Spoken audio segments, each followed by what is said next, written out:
Welcome to the Power Network.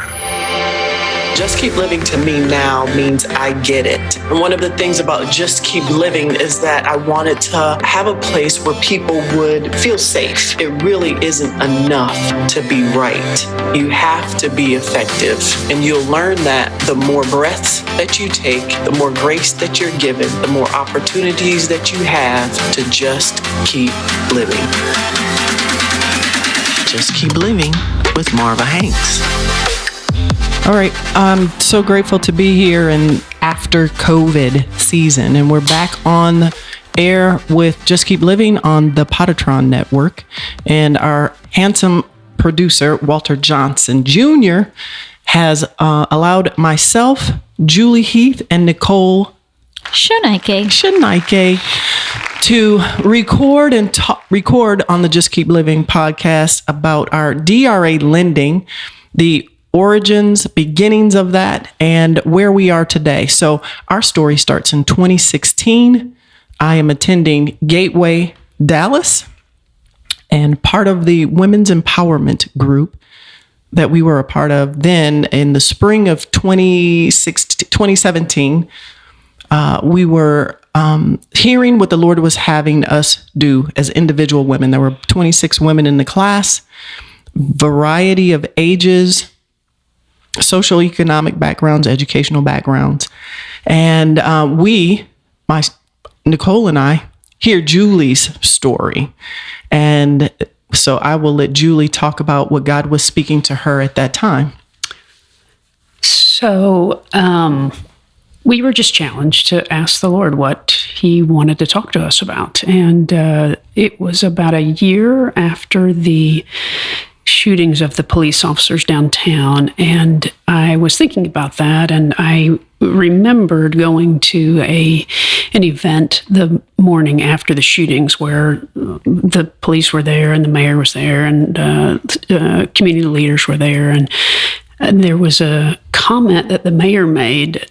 And he said something like, yesterday was the darkest day that Dallas has ever seen. And I was standing there, and immediately the thought rose up inside of me, no, it's not. And I wondered what that meant. And I kind of tucked it away for a while, and then fast forward to the class that we were in, and the Lord reminded me of that. And so I thought, well, if that was not the darkest day Dallas has ever seen, I should investigate and find out what was. And so that took me on a journey back to the early 1900s and the late 1800s, and in particular two really horrendous incidents of injustice and racial violence involving one situation where a man had been arrested and was overtaken by a mob and thrown out the second floor window of the courthouse, and his body was dragged down the streets of downtown. And as it turned out, that path was almost exactly in the path of where the police shootings occurred, and that, of course, stood out to me. And then I looked further back and found some information about a fire in the late 1800s in downtown that was blamed on a group of slaves, and 3 slaves were hung on the banks of the Trinity River. And so there's much more to the story than that, but that certainly is what got my attention. And I began looking at the racial history of Dallas and just the injustice and the many, many things that had gone on to bring us to where we are today. And that's kind of what was a springboard to the idea of DRA lending, which is a micro-lending organization designed to come alongside those who don't really have any other lending opportunities. So what stood out to me was that I'm a newcomer. I'm a transplant. I'm not from Dallas, and you had lived here for 30 years at the time? That's right. I think that may be what Nicole and I had in common as we were listening to your story, but I want Nicole to share in her own words what moved her and prompted her to come alongside you. Yeah, so I think one of the things that the biggest part of Julie's presentation to me was she had this poster, right, which was of downtown Dallas, and she had plotted out all of these different areas she researched, and then she showed it was this cross. It was this big red cross, and for me, I think I was at a time where I was struggling with, social injustice and feeling that was actually what I talked about that day. Was I felt called to racial reconciliation and learning more about that. So to see this white woman stand in front of this room and have something that was so God created, I chased her out. I mean, I remember saying, can I, whatever you're trying to do, like, can I do it? Because it was, for me, exactly what I was searching for, was a way to tie this thing that I was feeling to heal what was happening, and also feeling drawn closer to the Lord, but further from the church. And this was a good way for me to feel that it was connected again. So that was really what stood out for me. Wow. As you guys are talking, this happened spring of 2017, right? Yeah. When Julie is in the group of people after the shooting. The shooting was July 7th, 2016. So around that week, July 2nd, 2016 is when we signed our lease agreement to come move to Dallas from New Jersey, to the place I said I was never, ever, ever, ever coming to. And God had other plans, clearly. Yeah. And out of those plans that I find are all of the connections that I've been able to make, divine connections. You talk about you were moved, Nicole, because you had a heart for racial reconciliation, especially in the church. And here we are in COVID season, and everybody's got a small church now. Although we at one time attended a mega church, which is considered a mega church, God has spoken and clearly shut all that down. And so the small groups are what are really resonating and building up his kingdom now. So how much more important it is that we get word out to be impactful with what we have. And so I thought it was so important that we use the tools that we have with modern technology and get the word out through podcasts, because businesses will still need to start up. Right. And so, Julie, part of your vision is that we target that South Dallas area. So those that can't see the visual, Julie is an attorney by trade. So she presented as if she were speaking in a courtroom. And so when Nicole says she plotted out the path of the lynchings and where the bloodshed was, is actually what she did. It was red on the streets, the main streets of Elm, through where else, Julie? You shouldn't have asked. It was Elm and Lamar and I just remember it to went, Main Street at also. the time it went up to kind of where downtown opened. And there was that Elk Street arch, and that's where the hanging occurred. Right. But it was right through the center of downtown. Right. You're listening to Just Keep Living with Marva Hanks. Right. And so that spirit of division is still prevalent today, unfortunately.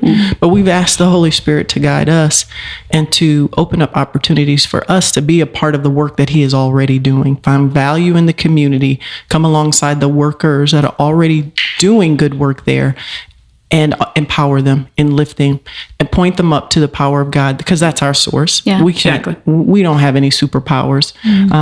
We do not have we're not attached to a trust fund as far as I know. So that we would be putting the all call out for other people to come alongside us and hear the heart and the vision and the deposit that we want to make in the community that will be sustainable. So, Nicole, tell me a little bit about the things that we've learned, or that you've learned specifically. You're a Dallas transplant also. So doing more investigative work and infiltrating different churches and seeing where the hard work will happen. Yeah, so I think, one of the best things we've done is talk to so many different people, right? So we've talked to Cecily with Abide. We're talking to Chocolate tonight with Redeemed Women. We are learning more about those who are truly doing the work and the needs that they have. For us, it's extremely important. Like you said, we're transplants. We didn't grow up in Dallas, nor South Dallas. The mission is clear for us and what we're supposed to do. But in that, the mission is also clear that we are to align with those who are strategically doing the work, those who live there, who are there. And so for us, I feel like we've been learning more what the true needs are of this this community, right? We're learning the discrepancies in lending and the amounts of entrepreneurs that are there and seeking new spaces and new opportunities and the ideas that exist in South Dallas, which is really exciting. So I've been really excited to see that and looking forward to being able to, like you said, come alongside and how can we partner with them to help them grow. So we're looking for opportunities to partner with the Black Chamber of Commerce that's already on Martin Luther King Boulevard and Malcolm X. Definitely. We're looking for opportunities to partner with the Martin Luther King Center that's down there in South Dallas. There's already restaurants that are infiltrating in the community and doing good work, but we know that there are other entrepreneurial spirits that we want to fuel them with capital. So Julie or Nicole can take this question. So let's say that we have a benefactor out there that wants to plant seed in with us, $50,000 or more. They're going to start with a minimum donation of $50,000 to DRA Lending to disperse the best way that we see fit. What would you say to that person to make sure that we're trustworthy and that we're doing the vetting that we believe is necessary?